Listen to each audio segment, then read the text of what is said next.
મિત્રો, અર્જુને ભગવાન કૃષ્ણને એક વાત પૂછેલી ગીતામાં પ્રગટ રૂપે રહેલી છે, હાસ્ય વ્યંગની છે, એટલે આપની સમક્ષ મૂકું છું. કૃષ્ણને અર્જુને એમ પૂછ્યું કે ભગવાન, આપણે કોઈને આંગળી ચૂંધ્યાનું પુણ્ય પ્રાપ્ત કરવું હોય ને 1 પણ રૂપિયાનો ખર્ચ ના થાય એવી વ્યવસ્થા ખરી? ત્યારે ભગવાન કૃષ્ણએ મરક હસતા જવાબ દીધો હતો કે હે અર્જુન, બરોબર આજથી 5,500 વર્ષ પછી ઘોર કળિયુગની અંદર મોબાઈલનું સામ્રાજ્ય સ્થાપિત થશે.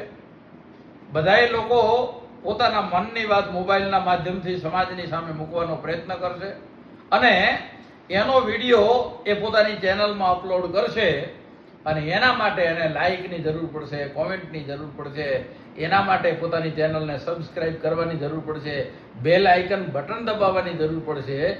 એવે સમયે કોઈ વ્યક્તિ પોતે આવા વ્યક્તિઓની મદદ કરવા માટે પોતાની એક આંગળી એની સામે ધરશે અને એની ચેનલને લાઈક કરે, એકાદ કોમેન્ટ કરે, શેર કરે અને ચેનલને સબસ્ક્રાઇબ કર્યા પછી બાજુમાં રહેલા બેલ આઇકોન ઉપર આંગળીનું બટન દબાવશે તો એને આંગળી ચીંધ્યાનું પુણ્ય મળશે. એવું કૃષ્ણએ અર્જુનને કીધું હતું. અને મિત્રો, પ્રમાણ જોઈતો તો જોઈ લો. એક આંગળી બીજાની સામે પુણ્ય માટે આગળ થઈ છે, ત્યારે 3 આંગળીઓ છે તમારી સામે વળી છે.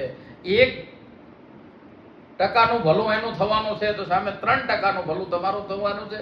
તો રાસ એની જોઈ રહ્યા છો.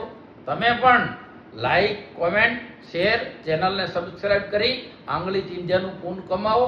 બોલ કૃષ્ણ કનૈયા લાલ કી જય. જય રામાધણી.